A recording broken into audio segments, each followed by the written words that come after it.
چند منٹ کی گفتگو ہے، بڑی توجہ اور یکسوئی کے ساتھ سنیے گا۔ میں اسلامی بہنوں کی خدمت میں بھی عدل سے التماس کروں گا کہ وہ بھی بڑی توجہ سے، جو انتظامیہ والے بھی، وہ بھی اگر کوئی ضروری کام نہیں ہے تو کام چھوڑ کے یہ بھی توجہ سے سنیں۔ اللہ رب العزت نے قرآن مجید فرقان حمید میں ارشاد فرمایا، اینما تکونوا یدرککم الموت، کہ تمہیں موت آ لے گی، وَلَوْ كُنْتُمْ فِي بُرُوجٍ مُشَيَّدَةٍ، اگر تم قلعوں میں بھی بند ہو جاؤ گے موت سے بچ۔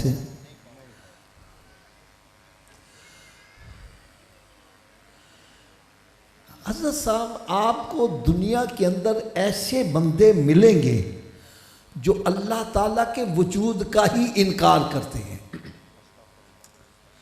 ایسے بندے بھی ملیں گے جو رسولوں کا انکار کرنے والے ہیں، ایسے بندے بھی ملیں گے جو فرشتوں کا انکار کرنے والے ہیں، لیکن دنیا میں کوئی ایک بندہ آپ کو ایسا نہیں ملے گا جو موت کا انکار کرنے والا۔ موت ایک ایسی حقیقت ہے، کوئی کافر ہے، مشرک ہے، مرتد ہے، وہ بھی مانتا ہے یار موت حقیقت ہے، آنی ہے، ضرور آنی ہے۔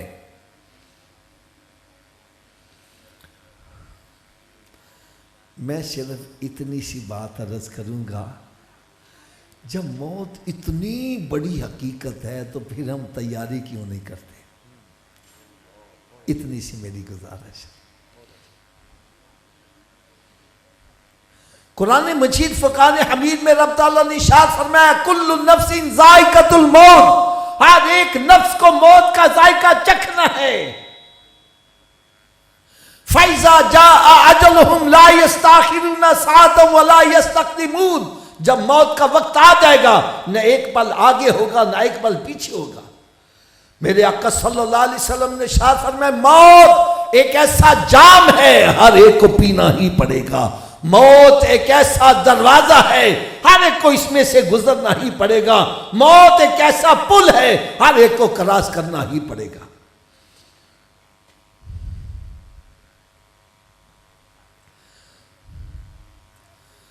تو بھائی، جب موت اتنی بڑی حقیقت ہے، اتنی بڑی حقیقت ہے، تو ہم موت سے غافل کیوں ہیں؟ اس کے لیے تیاری کیوں نہیں کر رہے؟ باقی ایک میری بات بڑی توجہ سے سن لو، کان کھول کے سن لو، کوئی تیاری کرے یا نہ کرے موت آ کر ہی رہے گی۔ موت نے یہ نہیں دیکھنا اسے تیاری کی ہے یا نہیں کی، موت ٹھہری آنے والی آئے گی، جان ٹھہری جانے والی جائے گی۔ ارے روح رگ رگ سے نکالی جائے گی، تجھ پہ ایک دن خاک ڈالی جائے گی۔ ہاتھی جیسوں کو پچھاڑا موت نے، کھیل کتنوں کا بگاڑا موت نے۔ ارے قبر میں میت اترنی ہے ضرور، جیسی کرنی ویسی بھرنی ہے ضرور۔ ایز یو سو سو شل یو ریپ، جیسا بیجو گے ویسا ہی کاٹو گے۔ گندم بیج کے کہو آم لگ جائیں گے؟ تو گناہوں کا بیج بو کے کہو نیکیوں کا پھل لگ جائے، کیسے لگ جائے گا؟ خدا را میں آپ کی خدمت میں ایک چھوٹی سی بات عرض کروں گا۔ اتنی خوبصورت محفل سجائی ہے اور اس پہ اتنے اخراجات بھی کیے ہیں، اس محفل کو یار با مقصد بناؤ۔ یقین جانو، مجھے ایسی محافل میں جانے کا اتفاق ہوتا ہے جہاں ایک ایک محفل میں 50 60 لاکھ روپیہ خرچ کیا ہے، آؤٹ پٹ کیا ہے؟ بے نمازی آ رہا ہے تو بے نمازی واپس جا رہا ہے، شرابی آ رہا ہے تو شرابی واپس، زانی آ رہا ہے تو زانی واپس جا رہا ہے۔ خدا را اپنی محافل کو بامقصد بناؤ. بامقصد کب بنے گی؟ وہ مقصد جو انبیاء اکرام علیہ السلام لے کر آئے وہی مقصد آگے چلاؤ گے. نبیوں کا مقصد ہے لوگوں کو گناہوں سے ہٹا کر نیکی کی طرف لگایا جائے. یہ مقصد ہے. مقصد یہ مسجد آباد ہو، جوے کے اڈے برباد ہو، زنا شراب سے لوگ توبہ کر کے یہاں سے جائیں. ہم اس کی طرف توجہ نہیں دیتے. اور میں ایک بڑی پیاری سی حدیث پاک سناؤں اور اس کے بعد پھر انشاءاللہ تعالیٰ، کیونکہ وقت مجھے جو بتلایا گیا تھا 4 بجے دعا ہونی ہے تو ٹائم بڑا تھوڑا سا رہ گیا ہے. حدیث مبارکہ کا مفہوم ہے کہ بندے کے 3 ساتھی ہیں. کتنے ساتھی ہیں جی؟ تھوڑا سا اونچی آواز سے بولو. پہلا ساتھی موت تک کا ہے، دوسرا ساتھی گور تک کا ہے، اور تیسرا ساتھی توڑ تک کا ہے. موت تک کا ساتھی کون ہے؟ انسان کی جائیداد، وہ منقولہ ہے یا غیر منقولہ ہے، موویبل پراپرٹی ہے یا ایموویبل پراپرٹی. جتنی بھی دولت ہے اتنی دیر تک بندے کے نام بولتی ہے جتنی دیر سانس میں سانس چل رہا ہے. جیسے ہی بندے کا انتقال ہو جائے گا جائیداد کا بھی انتقال ہو جائے گا. جس دولت کی خاطر ہم نماز نہیں پڑھتے، جس دولت کی خاطر ہم روزہ نہیں رکھتے، جس دولت کی خاطر زکوٰۃ نہیں دے رہا، ارے جس دولت کی خاطر حج کرنے نہیں جا رہا، بلکہ اللہ تعالیٰ معاف کرے، اللہ تعالیٰ معاف کرے، جس دولت کی خاطر حرام حلال کی تمیز چھوڑ دیتا ہے. قبضہ گروپ بنائے ہوئے ہیں، زمینوں پر قبضے، مالوں پر قبضے، جائیدادوں پر قبضے، بلکہ اس قبضہ گروپ میں ہم بھی شامل ہیں. ہو سکتا ہے میری بات سن کر آپ چونک پڑے ہوں، ہم کیسے شامل ہیں؟ ابا جی فوت ہو جائیں تو بھائی کہتا ہے بہن سے بہن حصہ چاہیے کہ بھائی چاہیے. اگر بہن نے کہہ دیا جی حصہ تو رشتہ داری ختم. بھائی وہ تیری بہن نے لگ دی، او چھڑو آو جی بہن کا دی جی نے حصہ لے لیا ہے. قرآن یہ کہہ رہا ہے ان الذین یاکلون اموال الیتامی ظلما انما یاکلون فی بطونہم نارا. جو یتیم کا مال ظلمن کھاتا ہے اپنے پیٹ میں آگ بھر رہا ہے. شرم نہیں آتی؟ اللہ تعالیٰ نے پہلے بندے کو 2 حصوں کا مالک بنایا، عورت کو 1 حصے کا. اگر 2 حصے کھا کے میرا پیٹ نہیں بھرا، تیسرا کھا کے کیسے بھر جائے گا؟ نہیں دیتے حصہ بہنوں کو الا ماشاء اللہ.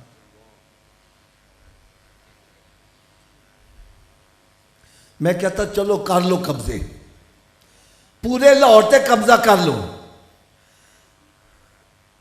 اے ایصال ثواب کی محفل میں آنے والوں بات سچی کرنا، پورے لاہور پر قبضہ کر لیا، مر گئے تو ساتھ جائے گا یہ لاہور؟ سکندر اعظم نے پوری دنیا فتح کر لی، اور جب موت کا وقت آنے لگا کہنے لگا میرا ہاتھوں کو کفن سے باہر رکھنا. لوگ کہنے لگے ہاتھ تو کفن کے اندر رکھ دے، باہر کیوں رکھیے؟ اس نے کہا شاید میری میت کو دیکھ کر کسی کی آنکھیں کھل جائیں. میں نے پوری دنیا فتح کی لیکن خالی ہاتھ ہی جا رہا. ارے خالی ہاتھ ہی آئے ہیں تو خالی ہاتھ ہی جائیں گے. لہٰذا جس دولت کی خاطر ہم اللہ تعالیٰ کو ناراض کرتے ہیں، اس کے پیارے حبیب صلی اللہ علیہ وسلم کو ناراض کرتے ہیں، یاد رکھو جب موت آئے گی سب سے پہلے یہی دولت ہمارا ساتھ چھوڑے گی. اگر سچی بات کہہ دوں تو یہ تن کے کپڑے بھی ساتھ، آ جا کے کفن کا کپڑا ہے تو وہ بھی کسی کو نصیب ہوتا ہے، کسی کو وہ بھی نصیب نہیں ہوتا. آگاہ اپنی موت سے کوئی بشر نہیں، سامان 100 برس کا پل کی خبر نہیں۔ لہٰذا جس دولت کی خاطر ہم اللہ تعالیٰ کو ناراض کرتے ہیں، اس کے پیارے حبیب صلی اللہ علیہ وسلم کو ناراض کرتے ہیں، یہ کان کھول کے سن لو، جب موت آئے گی سب سے پہلے یہی دولت ہی ہمارا ساتھ چھوڑے گی۔ دوسرا ساتھی ہے گور تک کا۔ گور کہتے ہیں قبر کو۔ قبر تک کا ساتھی کون ہے؟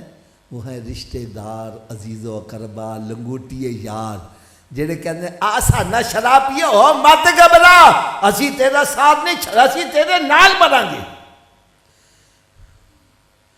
کیوں حضرت صاحب جب مر جاتے ہیں پھر ساتھ مرتے ہیں؟ پھر کہنے لے چلو کدے بو نہ لگ پڑے۔ میری بات بڑی کان کھول کے سننا، اس دنیا کے اندر بندہ جتنی ہیرا پھیری کرتا ہے اولاد کے لیے کرتا ہے،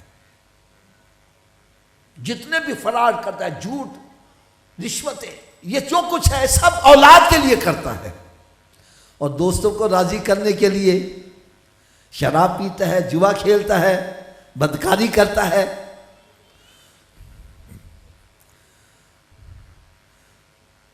اور جب موت آ جاتی ہے یہ سارے قبر میں دفن کر کے واپس آ جاتے ہیں، کوئی قبر میں ساتھ۔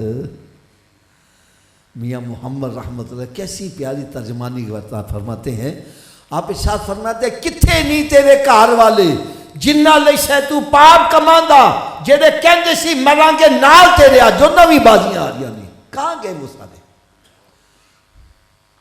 یہ صرف گور تک کے ساتھی ہیں، قبر تک کے، دفن کر کے واپس آ جائیں گے۔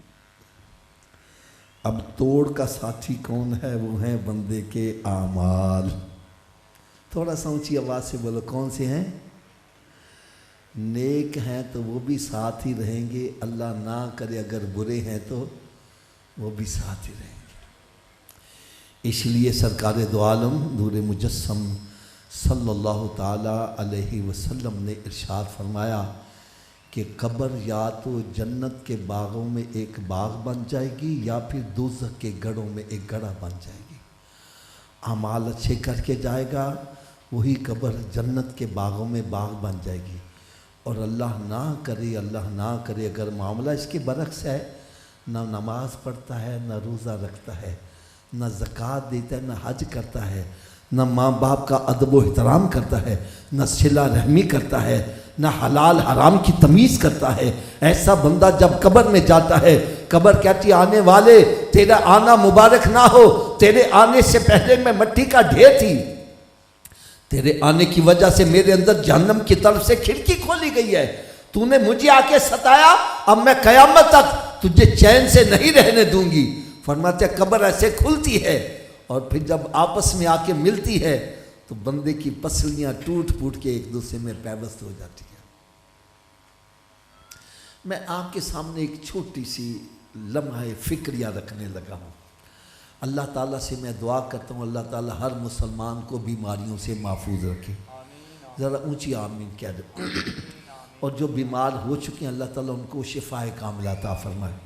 میں سمجھانے کے لیے ایک بات کہنے لگا ہوں، ایک بندہ تندرست ہے، کیا ہے جی؟ رات کو لیٹتا ہے، کروٹ بدلتا ہے، صبح ہو جاتی ہے، رات کے گزرنے کا پتہ نہیں چلتا، لیکن اللہ نہ کرے اسی کے داڑھ میں درد ہو جائے، گردے میں درد ہو جائے، پھر رات کیسے گزرتی ہے؟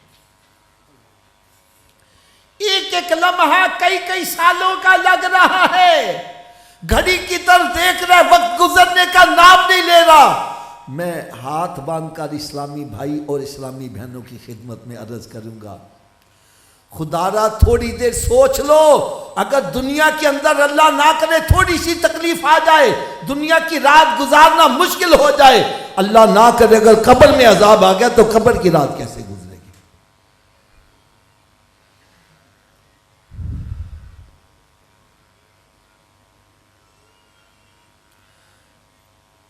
ہمارے بلال بھائی کی والدہ مرحومہ مغفورہ کے ختم چہلم پر آنے والوں، اس محفل میں آنے کا مقصد یہی ہے کہ ہم اپنے اندر جھانک کر دیکھیں. جس طرح ہمارے بلال بھائی کی والدہ فوت ہو گئی، ہم نے بھی یہاں صدا. جس طرح مرنے والی اپنے ساتھ دولت لے کر، ہم نے بھی یہ دولت ساتھ لے کر. جس طرح بلال بھائی کی والدہ ماجدہ کے ساتھ قبر میں ان کا کوئی ساتھی نہیں گیا، ارے ہم بھی اکیلے ہی جائیں گے، ان کے ساتھ ان کے اعمال ہی گئے ہیں. یار تھوڑی دیر سوچ لو، اگر ہمیں ابھی موت آ جائے، ہمارے اعمال کیسے ہیں، ہماری قبر کیسی بنے گی. اس محفل میں آنے کا مقصد یہ ہے، ہم گریبان میں جان کر میں نے آخرت کے لیے کیا تیاری کی ہے. اگر کوئی کہے حافظ صاحب ہماری تو تیاری ہے، تو بھائی بڑی خوشی کی بات ہے، لیکن اس تیاری کو ذرا چیک اپ کر لو. دیگ میں سے ایک دانہ چیک کر لو، ساری دیگ کھانے کی ضرورت نہیں ہے. میں بھی صرف ایک ہی دانہ چیک کروں گا. پیارے آقا حضرت محمد مصطفیٰ صلی اللہ تعالی علیہ وسلم نے ارشاد فرمایا کہ قیامت کے روز مسلمان سے سب سے پہلا سوال نماز کا ہوگا. کون سا ہوگا جی؟ تھوڑا سا اونچی آواز سے بولو. ماشاءاللہ آج مجھے یقین جانو اس بات کی بڑی خوشی ہے، میرے بہت دیرینہ بزرگ ساتھی عالم دین آج یہاں تشریف فرما ہے اور مجھے ان کو سبق سنانے کا موقع مل رہا ہے. قیامت کے روز مسلمان سے سب سے پہلا سوال کون سا ہوگا جی؟ تھوڑا سا اونچی آواز سے بولو. تو میں ہاتھ باندھ کر عرض کروں گا کہ ہمارا پہلا سوال درست ہے. میرا حسن ظن ہے آپ میں سے اکثریت پڑھے لکھے بیٹھے ہیں، آپ حضرات میری بات کی تصدیق کرو گے. جب ہم ایگزامینیشن ہال میں بیٹھتے ہیں، پہلا سوال صحیح ہو جائے، اگلے مشکل بھی ہوں تو آسان ہو جاتے ہیں، اور اگر پہلے میں اٹک جائے اگلے آتے بھی ہوں تو بھول جاتا ہے. اور بھائی میں کیسے لگواؤں؟ آپ بے شک تیاری نہ کرو. آپ کہو گے حافظ صاحب نے تکا لگایا ہے، پتہ نہیں آتا ہے کہ نہیں آتا. لیکن میرے آقا کا فرمان غلط، جی بولو، سرکار کا فرمان غلط ہے. تو جب سرکار صلی اللہ علیہ وسلم نے فرما دیا پہلا سوال ہی نماز کا ہوگا، پھر میں آپ سے عرض کروں گا ہمیں نمازی بننا چاہیے کہ نہیں بننا چاہیے. میں ایک چھوٹی سی مثال اور عرض کر کے پھر آپ کو نمازی بننے کا نسخہ اور پھر دعائے خیر ہو جائے. ایک میرا سوال ہے اور مجھے امید ہے کہ آپ حضرات اس کا جواب مجھے صحیح دیں گے. لو حضرت صاحب پہلا سوال میرا آپ سے ہی ہے. مکان ہے آپ کا اپنا، اس کو لگا ہوا ہے تالا، بغیر چابی کے گھر میں داخل ہو جائیں گے؟ تھوڑا سا اونچی آواز سے بول، باقی بھی سارے ذرا بول پڑے. اگر بغیر چابی کے تو اپنے گھر میں نہیں جا سکتا، بغیر چابی کے جنت میں کیسے چلے جاؤ گے؟ آپ کہیں گے جی جنت کی چابی کیا ہے؟ تو میں کہوں گا بھائی مجھ سے نہ پوچھو، جس نبی کا میلاد مناتے انہی سے پوچھ لو جنت کی چابی کیا ہے. میرے آقا صلی اللہ علیہ وسلم نے ارشاد فرمایا الصلاۃ مفتاح الجنہ، نماز جنت کی چابی ہے. نماز جنت کی. حضرت صاحب آپ بتلائیں بغیر چابی کے جنت کا تالا کھول لیں گے؟ آپ بتلائیں جی چابی کا بندوبست مرنے کے بعد کرنا ہے یا پہلے کرنا ہے؟ تو پھر کرتے کیوں نہیں ہیں؟ جب مسجد سے صدا آتی ہے حی علی الصلاۃ، آؤ چابی کے لیے، کیوں بیٹھا گپے مار رہا ہے؟ کیوں بیٹھا فلمیں ڈرامے دیکھ رہا ہے؟ کیوں بیٹھا کاروبار کر رہا ہے؟ ارے تجھے چاہیے سب کام چھوڑ کے مسجد کی طرف آ. کوئی پوچھے یار کدھر چلے آوے؟ بتلا میں جنت کی چابی لینے جا رہا ہوں. کیا لینے جا رہا ہوں؟ ایک سخت بات کہنے لگا ہوں، ناراض نہ ہونا. اگر جنت کی چابی کا بندوبست نہ کیا تو پھر کہاں جانا پڑے گا؟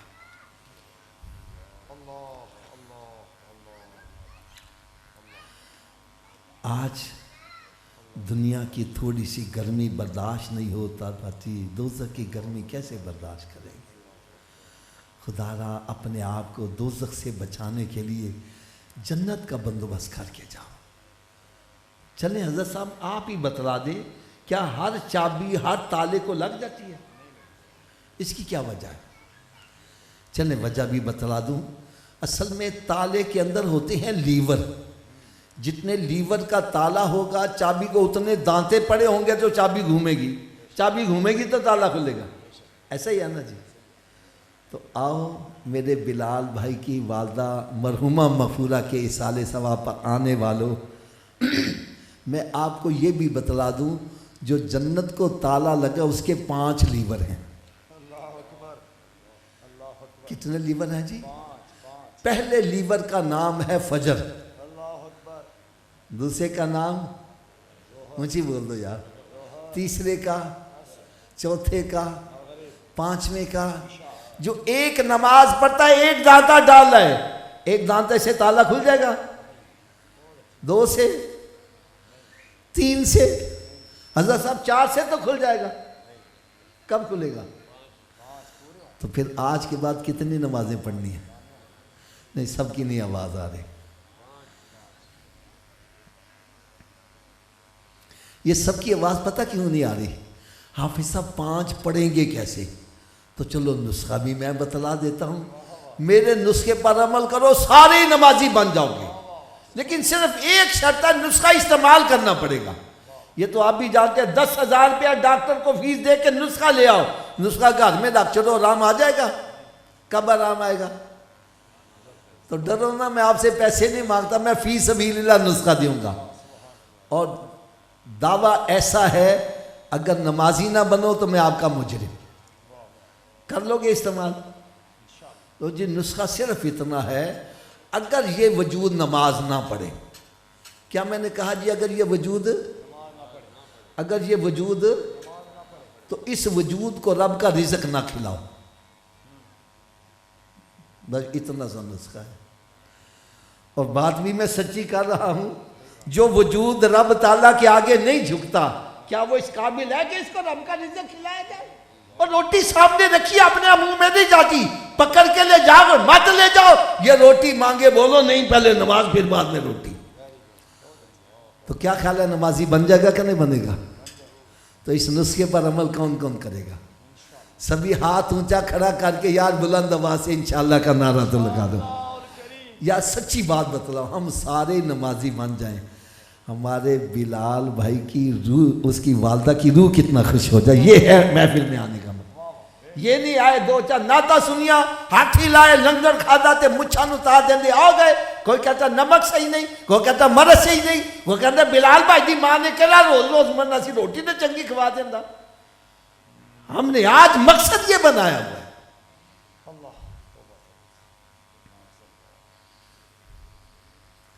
اب نسخے کی صبح کی ڈوز بھی سن لو. صبح کی ڈوز کہتے ہیں کہ میں کہا نسخہ مکمل سنا دیں. صبح کی ڈوز کہتے ہیں جی ناشتے سے پہلے کے ناشتے کے بعد. تو بھائی یہ ناشتے سے پہلے والی ہے. اتنی دیر تک ناشتہ نہیں کرنا جتنی دیر نماز فجر نہ پڑھ لو. پہلے نماز پھر ناشتہ. کیا میں نے کہا جی؟ ایک بندہ کہنے لگا حافظ جی صبح اٹھن لگیاں دیر ہو جائے تے. میں نے کہا نہ پڑھنے سے بہتر ہے پڑھ لو. صبح اٹھ کے منہ ہاتھ تو دھوتے ہی ہو نا، تو وضو کر لو، 2 سنت 2 فرض پڑھ لو. فجر کی پڑھ لو گے، باقی پڑھنی آسان. فجر کی راجہ شیطان کہتا ہے اچھا ان کل تو شروع کریں گے، نہ کل آوے تے نہ نماز پڑھ پاوے. لہذا تھوڑا سا اونچی آواز سے بول. اتنی دیر تک ناشتہ، اونچی بول، اتنی دیر تک ناشتہ، اور جتنی دیر تک نماز فجر نہیں پڑھ لیں گے. اور اتنی دیر تک کوئی اخبار رسالہ اے موبائل دے میسج نہیں پڑھنے جنہی دیر رب دا میسج قرآن نہیں پڑھ لواں گے. اتر کر ہرا سے سوئے قوم آیا اور ایک نسخہ کیمیا ساتھ لایا. ارے وہ معزز تھے زمانے میں مسلمہ ہو کر، آج ہم خار ہوئے تارک قرآن ہو کر. درس قرآن اگر ہم نے نہ بلایا ہوتا، یہ زمانہ نہ زمانے نے دکھایا ہوتا. یقین جانو آپ میں سے جو بزرگ بندے بیٹھے ہیں، ہمارے علامہ صاحب بھی میری بات کی تصدیق کریں گے.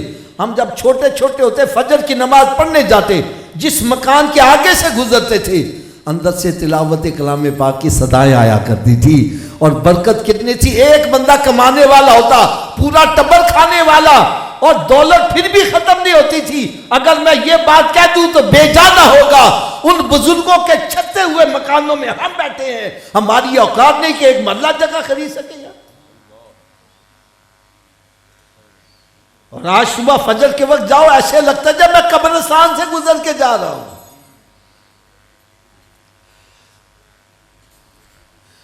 میرے آقا صلی اللہ علیہ وسلم نے ارشاد فرمایا, اپنے گھروں کو قبرستان مت بناؤ, اپنے گھروں کو ویران مت کرو. ارے گھر بندوں سے آباد نہیں ہوتے, گھر تلاوت کلام پاک سے آباد ہوتے ہیں. آج کہتا ہے سالکہ جادو ہو گیا ہے, ٹونا ہو گیا ہے, ہمارے گھر کالا ہو گیا ہے تو پیلا ہو گیا ہے. میں کہتا یار گھر میں قرآن پڑھتے ہو؟ کہنے لگے قرآن تو کبھی نہیں پڑھا. ہائے ہائے ہائے. میں نے کہا بھائی ایک خالی گھر ہے, ایک آباد گھر ہے, قبضہ کرنا کس پر آسان ہے؟ کہنے لگا جی خالی پر. میں نے کہا جب تم مکان کو خالی رکھے گا تو شیطان تو قبضہ کرے گا ہی, پھر کالے پیلے سارے چلیں گے. اور اگر تو مکان کو آباد رکھ, مکان کے اندر قرآن پڑھا جا رہا ہے, درود و سلام پڑھا جا رہا ہے, مکان کے اندر نمازیں پڑھی جا رہی ہے, وہ مکان آباد ہے, شیطان اس میں گھستے ہوئے ڈرے گا. اپنے گھروں کو ویران نہ بناؤ. اتنی دیر تک کوئی اخبار رسالہ اور اپنے موبائل کے میسج نہ پڑھو جتنی دیر رب تعالیٰ کا میسج قرآن نہ پڑھ لو. اور اتنی دیر تک سونا نہیں جتنی دیر 5 نمازیں پوری نہ کر لو. کہ سونے والے رب کو سجدہ کر کے سو, کیا خبر اٹھے نہ اٹھے صبح کو. میں آپ کو ایک بات اور عرض کروں, الحمدللہ ثم الحمدللہ, ہم اصحال ثواب کے حق میں ہیں. وہ ساتہ ہے, چیلم ہے, کل ہے, برسی ہے, چھمائی دا ختم ہے, سالانہ ختم ہے, ہم اس کے حق میں ہیں. لیکن اگر کوئی میرے دل سے پوچھے تو میں کہوں گا بھائی اصل اصحال ثواب یہ ہے کہ ہم سارے نمازی بن جائیں.